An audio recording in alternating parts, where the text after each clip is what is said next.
16 വർഷങ്ങൾക്ക് ശേഷം സ്വന്തമായൊരു വീട്ടിലേക്ക് ചേക്കേറിയതിന്റെ സന്തോഷത്തിലാണ് മലയാളികളുടെ പ്രിയ നടൻ കൊച്ചിൻ ഹനീഫയുടെ കുടുംബം. വെണ്ണല അംബേദ്കർ റോഡിലാണ് കൊച്ചിൻ ഹനീഫാസ് എന്ന പേരിലുള്ള വീട് നിർമ്മിച്ചിരിക്കുന്നത്. കൊച്ചിൻ ഹനീഫയുടെ അപ്രതീക്ഷിത വിയോഗത്തിന് പിന്നാലെ 16 വർഷമായി വാടക വീട്ടിലായിരുന്നു അദ്ദേഹത്തിന്റെ ഭാര്യയും മക്കളും കഴിഞ്ഞിരുന്നത്. 5 ബെഡ്റൂം ഉൾപ്പെടുന്ന 3 നില വീടാണ് പണിഞ്ഞിരിക്കുന്നത്. ഹനീഫയുടെ ഓർമ്മകൾ നിലനിർത്തിയാണ് വീട് ഡിസൈൻ ചെയ്തിരിക്കുന്നത്. അദ്ദേഹത്തിന്റെ ചിത്രങ്ങളും ലഭിച്ച അംഗീകാരങ്ങളും ഇവിടെ സൂക്ഷിച്ചിരിക്കുന്നു. കൊച്ചിൻ ഹനീഫയുടെ ഇരട്ടക്കുട്ടികളായ സഫയും മർവയുമാണ് ഇതെല്ലാം രൂപകൽപ്പന ചെയ്തിരിക്കുന്നത്.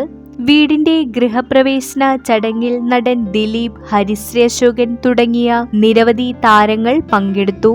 തന്റെ സമ്പാദ്യത്തിൽ നിന്ന് തന്നെ സ്വന്തം വീടൊരുക്കണമെന്നത് കൊച്ചിൻ ഹനീഫയുടെ സ്വപ്നമായിരുന്നു.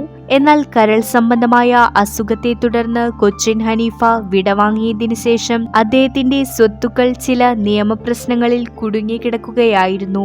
മക്കൾക്ക് 18 വയസ്സായതോടെ ആ സ്വത്തുക്കളിലെ നിയമപ്രശ്നങ്ങൾ അവസാനിച്ചുവെന്നും അദ്ദേഹം ആഗ്രഹിച്ചതുപോലെ വീട് പണിയാൻ കഴിഞ്ഞെന്നും ഭാര്യ ഫാസില മാധ്യമങ്ങളോട് പറഞ്ഞു.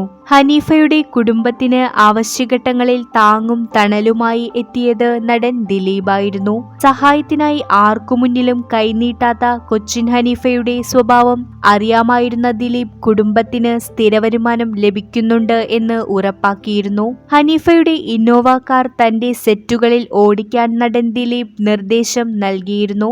ഇതിൽ നിന്നുള്ള വരുമാനം കുടുംബത്തിന് 16 വർഷമായി ലഭിക്കുന്നുണ്ടായിരുന്നു.